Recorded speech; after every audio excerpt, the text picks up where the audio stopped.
Hi everybody, Kevin Purcell here for Theotek. We've got a Theotek Extra for you today. We are going to be doing our regular podcast coming this Friday at our regular time of 9 o'clock in the morning. That is here on the East Coast. But if you would like to, all my devices here are sounding off for me. If you would like to join us for that, we would love to have you. But right now what I want to show you is some of my favorite Bible study programs for the Mac. I'm doing this as a part of a post that I will be publishing on kevinpurcell.org this week. And I wanted to show off what I consider the 5 best Mac Bible study programs. And so we're going to go ahead and share our screen with you here and give you a look at what we're talking about. I've got a whole bunch of them here, but we're going to start off with Accordance Bible software. And notice I've got a number of different windows open. You can see immediately from looking at this that Accordance, one of the great features of it, it looks like a Mac program. It is developed originally for the Mac. It's one of the earliest Mac Bible study programs, and it's got an awful lot to offer. It has a large library of content that you can get access to. You see your library is accessed on the side here on the left with all of your tools that you might have installed. There's some really good original language study, a great ability to search. You can search a lot of different things. And for example, if you're doing language study, notice as I hover over, this is a Strong's tagged version of the Holman Christian Standard Bible. And then notice right next to it in this window is the ESV and the King James Version. All 3 of them have Strong's tagging in it. And if you look down here at the bottom, what's going to happen is as I hover over a tagged word, then the Strong's definition pops up and we can see the word and just a real brief definition of it. Also, you can double click on it and triple click. If you triple click, it opens up my default Greek dictionary. Do an awful lot with the interface here. And then there's what they call the amplify window. We'll go again back into here and we're going to amplify. See the content that's available. Now, I'm not particularly advanced in my use of Accordance. It's not my go-to app for daily use, primarily because I spend a lot of time on my iPad as well. And while they just came out with a new iPad app that I think looks really good, the original version wasn't as good as some of the others. And so that's why I'm just not as skilled at it. But if you look at the article that I'll be posting along with this on kevinpurcell.org sometime this week, you'll be able to see a really good demonstration of it by Rick Meyer. And then also this Friday, he's going to come on Theotek and show off the new Accordance Mobile 2.0. But that's Accordance Bible software. It's one of, I think, the best Mac Bible programs that you can get. It's got a good tool for workplace, giving you good, just not thinking very well today for some reason, folks. Sorry about that. Anyway, you can set up workspaces and save them up here, and you can quickly go back to them. For example, if I wanted to do some New Testament study, for some reason it's not finding it. Let's open that up. And notice it opened a new window instead of closing your old one. And so that's one of the ways that this program kind of differs from others in that it does a really nice job of letting you lay it out easily and quickly. We'll open up the library here. You can do daily readings. Again, that opened up a new window. And then highlights, user notes. This is one thing, you can create a new user tool. I just did an article that will be coming out in Christian Computing Magazine about using tools. So let's say I wanted to create a new user tool. Yeah, we've already got one with that name. So let's, here, we'll open that one that I started. And so immediately you can start adding notes. There's some sample notes. type in here, change the text size, those kinds of things. Anyway, so for example, what you do with this is you can create your own books that will then show up in here. And I've got a few of these. Here's a sample user tool that they've allowed for you. Now, again, I haven't done much with this. I haven't created any except one just to show how that it's done and to take some screenshots for that article. One of the great things about Accordance that I really like is their Bible Lands photo guide. For example, here's the Jabbok River. Open that up, and you can see this is a picture that's been taken. It's got beautiful photography, slightly over saturated there, if you ask me. But anyway, it still looks really nice. And we'll go to the next one. This is the city of Jericho. And the next one, another picture of Jericho. We'll close out of that. All right, so that is Accordance. We're going to jump out of Accordance there. And you can see that it's syncing with my Dropbox, and that's how it syncs content. So let's now go on to the Bible Study app from Olivetree. Bible Study app from Olivetree is one of the other apps that shows up in the Mac App Store. Accordance does. It's $50. Accordance is $50, but I don't recommend you get it there. Go ahead and get it directly from accordancebible.com. But the Olivetree Bible Study app is you can go ahead and get that in the Mac App Store, and I would recommend doing it that way. That way you'll be notified whenever there's an update. Again, notice you get your library over here, and you can also open up your books this way. It's got the categories all here, and then the go-to button. You can either type in a verse or click one of these. It's got the table of contents, or using the Bible, the book, chapter, and verse chooser. So let's say we're going to Numbers 5:1 to study unclean people. Again, just like Accordance, or just like just like Accordance, when you hover over one of these words that shows some information, notice down here the quick detail window. Now, if you can see that, it's half cut off, and that's a problem. I'm not sure. You know, it seems like some of the fonts don't really look right, and that's been an issue. But really, the best way to get access to your extra stuff is to open up the resource guide. And you click that button, it pops out. Oh, by the way, here's another way you can type in and enter a Bible verse, or you can search for a topic. So you open up the Tools and Notes button right here, and this shows you the resource guide. So let's say I'm doing a study on, Numbers 5:1 through 4 here. And over here we have Numbers 5:1 to 31 showing up in the resource guide. So what we're going to have is a bunch of different resources that will show up. So here's my commentaries. I can open up other Bibles in order to get a parallel version of it. So I've got English Standard Version over here, but I also want the Biblia Hebraica Stuttgartensia, the BHS. Okay, everybody knows how to say it that way. And as you hover over these words, you get the little pop-up to show you can look up the word in that. Go back here, takes you back. Here's content. This gives you some Bible knowledge commentary notes. I think that's your first commentary that shows up there. Related verse, this is like a cross-reference down here. We also have topics that show up here. So, for example, leprosy. If we want to do a study on leprosy in the Eastern's Bible Dictionary, what does the Bible say about it? It'll search it. And I can add a note on the idea of leprosy as well.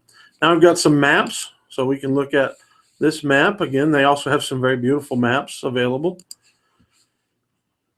Charts, Old Testament timeline. That comes from different places. We have outlines and introductions, and then, of course, our notes. Here you open up the notes file, and you notice I've got a number of notes from different passages, none on this one, but we can open it up and see that, and that shows you can categorize your note, do lots of different things in your notes. I'm not doing a deep dive on each of these programs, just some quick and simple stuff. Open up My Stuff and you get access to your notes, bookmarks, highlights, book ribbons, tags, reading plans, and such. And then here you can search the entire Bible. And then again, here is your library. That's my favorite feature in Olivetree, and one that I really like. Now, if you go into your, let's see here, manage your library, this opens up a way to manage it. You can see all the programs that you have in your own library. Then you also can go into the store and look at your downloads, see if there's any free books that you might want to check out. And there we go. It opens it up. Here are some free books that you can get from the library. Here's some new releases. So in other words, you can buy content from directly inside Olivetree's Bible study app. So that's Olivetree. That's one of my 5 favorites. We're going to close out of that. And the next one I'm going to show you is the Bible Glow. First of all, let's just go to the home screen of Bible Glow. When you first open it up, here's what it looks like. And it looks beautiful. To be honest with you, I don't include it here because it's so great at, feature-rich Bible study. Aside from just looking glitzy and kind of cool, I don't care about that stuff. What I think is most attractive about Bible Glow is its media. But let's give you a quick look at the interface first. Come over here to this side up in here in the corner, and this thing flies out, and you can see these correspond to the buttons over here. So you can quickly see them. This will open up your Bible. All right, so let's, I'm going to be teaching in Romans 2 coming up. So let's open up Romans chapter 2. And when you do that, notice it highlights each verse. And then next to it, you get this feature. Click on it, and it pops up access to all of those. Now, these all correspond to these and to those buttons that we saw at the on the home screen. So again, we'll go back into Bible. Romans 2. Now, because I have a lot more advanced tools available to me, I don't use Bible Glow Premium a lot. I primarily use it, again, like I said, to get at the media features. So it's got a timeline tool. All right, and that's useful. It's also got, it keeps doing this synchronizing. I actually just installed it on this Mac. I haven't had it on this Mac. I had it on my MacBook Pro. But now we've got the Atlas feature. So again, it shows up. We can zoom in on things. And let's see if I can find what we were looking at in. Okay, I'm scrolling with my mouse.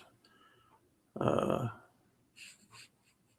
right, there. Now I see where I'm at. Here's Jerusalem, and I was looking for Jericho. Let's search for it.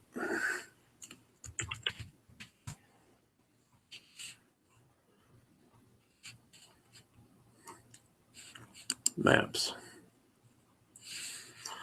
So now you see there's Samaria, Ephraim, and Jericho.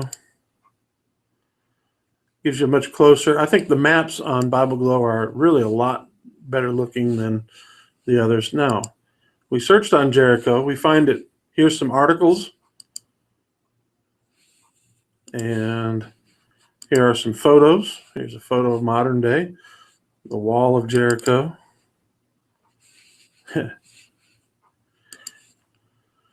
So like I said, the media features in here are what's most attractive about it. And when you open up the media tab, you get your photos, your artwork, virtual tours. Let's look at the Court of the Women. And this is pretty cool. So notice I've got a, you have to click to get this to move.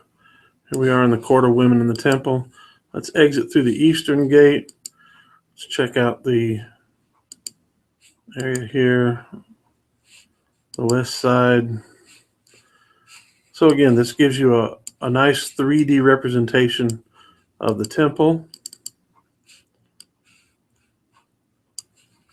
All right, so we're gonna, oh, and by the way, you can take a snapshot of this. So let's see here. Let's say I want to take a snapshot of the temple, and I can save it to my photos.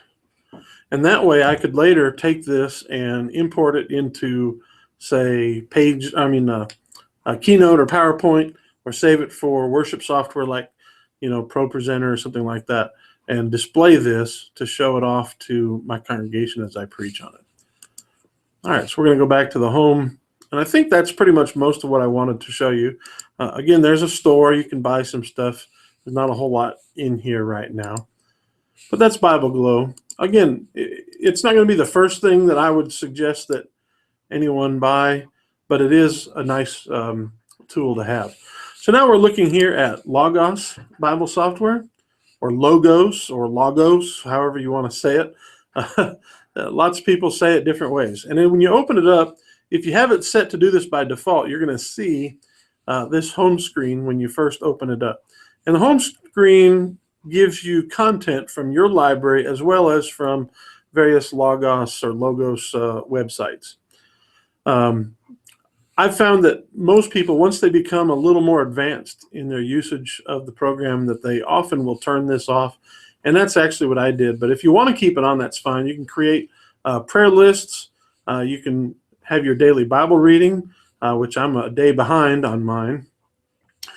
This shows some lectionary readings, and then you have your mobile education courses, which is kind of a recent thing. What's awesome about this is you can enter in, let's see here, Romans 2, right? And let's say I've decided I want to use, we're going to use 1 through 11 as our featured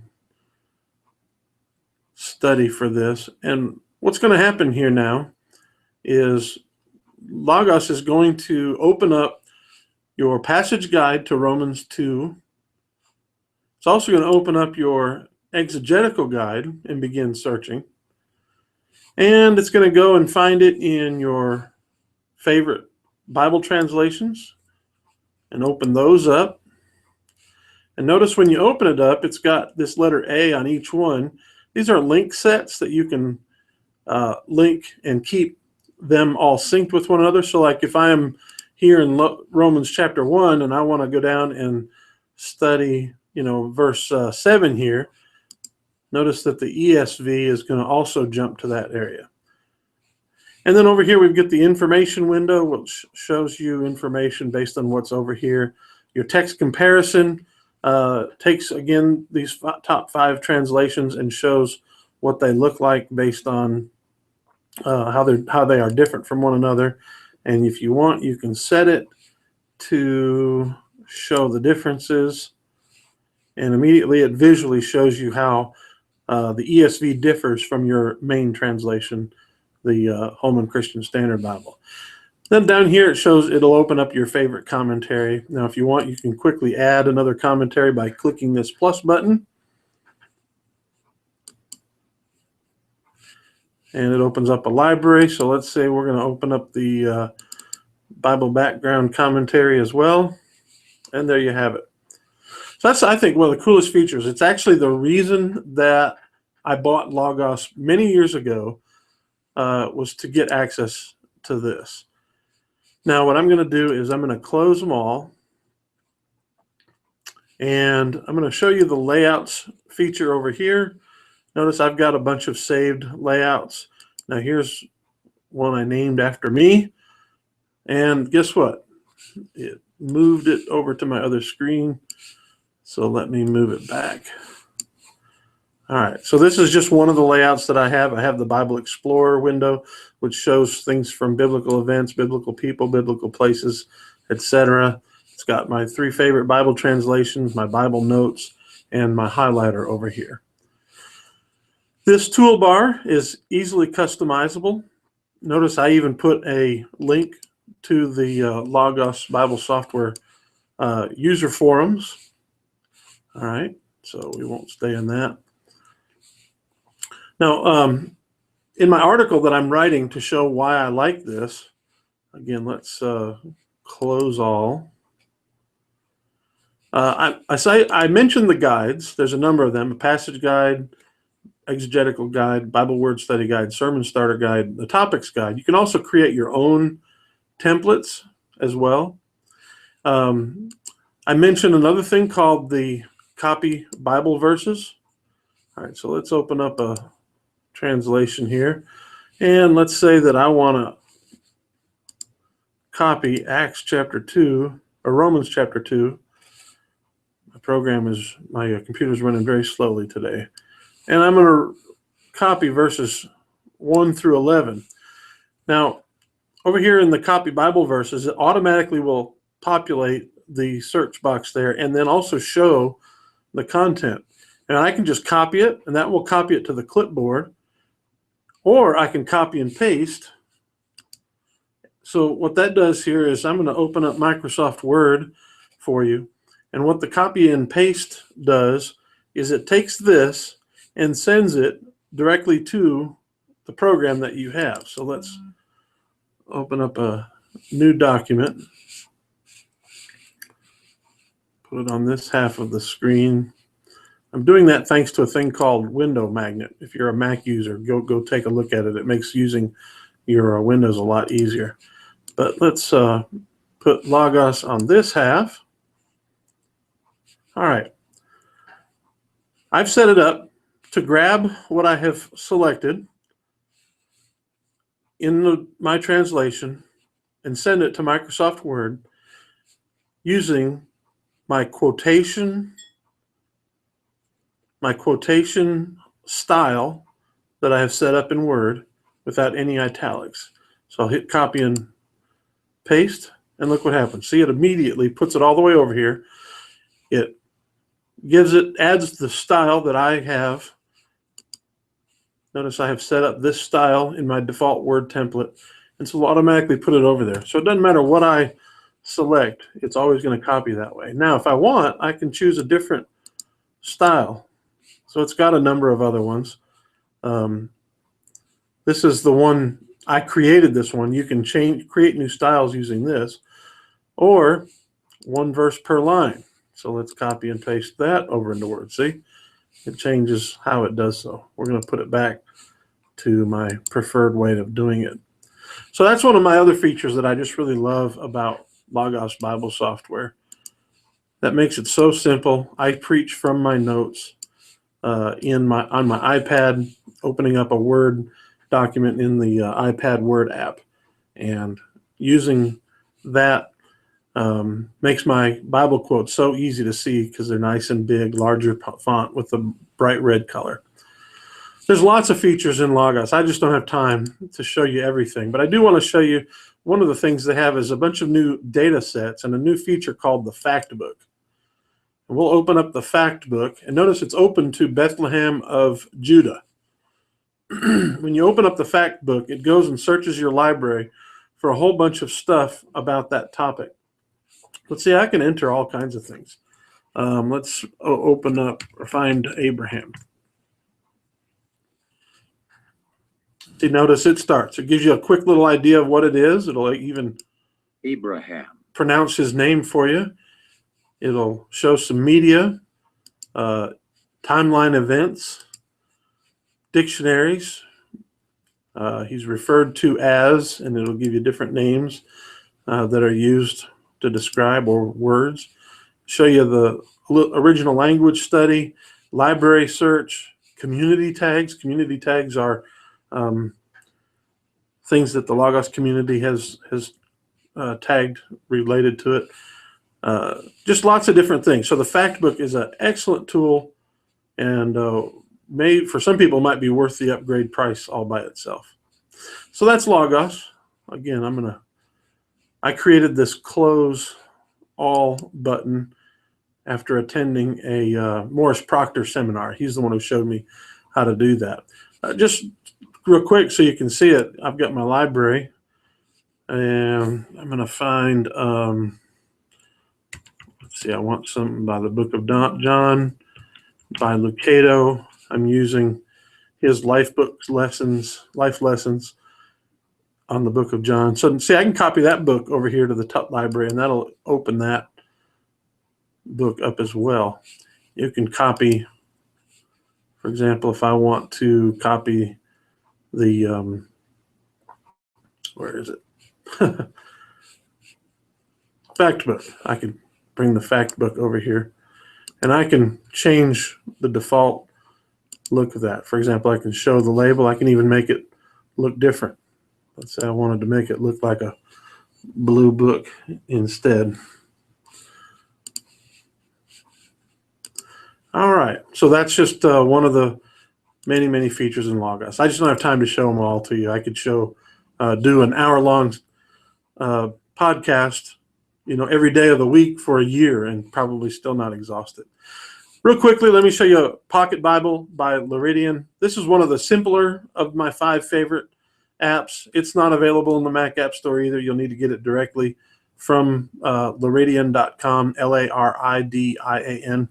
It's real simple. One of the reasons I like it is they spend a lot of time in creating some excellent layout features.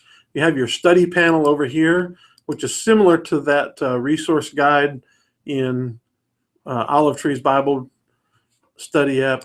But here's where you search for things, find bookmarks, your highlights, look at your notes and find notes, and here's where you go to, and it shows a history. Now you notice I don't have a whole lot in here. To be honest with you, I have a lot more complex and feature-rich tools, and so I don't use this one that much, but I still include it because I sort of have a soft place in my heart for Pocket Bible. It was one of the first that I bought, and they originally started creating apps for mobile devices. The creator of it is a man named Craig Reardon, who created one of the very first Bible study programs called Quick Verse. And so I always hang on to it. I've got some books in my library and that I don't have anywhere else. And so I usually, when I just want to get access to one of those, that's why I open it. But again, it's a nice tool. And if you want a simple, inexpensive, with a decent collection of books, it can be a good tool for you. So we'll go ahead and close that out. And I believe those are our 5 programs that I intended to show you. All right, so we're going to stop screen sharing, and here I am back. So thanks for watching. I hope that this has been interesting to you. Again, these are just the Mac apps. If I was doing this for Windows, I probably would drop maybe 1 or 2 of these off and add in a couple of others. But as far as on the Mac store or the Mac computer, these I think are the very best of the 5. Let me say that again. These are the 5 best Bible study tools that you can use on a Mac computer. This has been Kevin Purcell from the Theotek Extra podcast. Again, show up on Saturday morning at 9 a.m. Follow me on Google+. I'm plus Kevin Purcell, KevinPurcell, and you'll always be able to find when we do it live. If you want to watch our show, then do so on YouTube. And if you go to YouTube and search for Kevin Purcell and Theotek, you'll find it there. Or just go to theotek.com or kevinpurcell.org, and you'll find out how to get to the Theotek podcast. You can watch past episodes or listen to them. You can listen to them on iTunes or on Stitcher. But I hope that you'll subscribe to my channel right here so that you'll get new podcasts as we present them. But thanks for watching.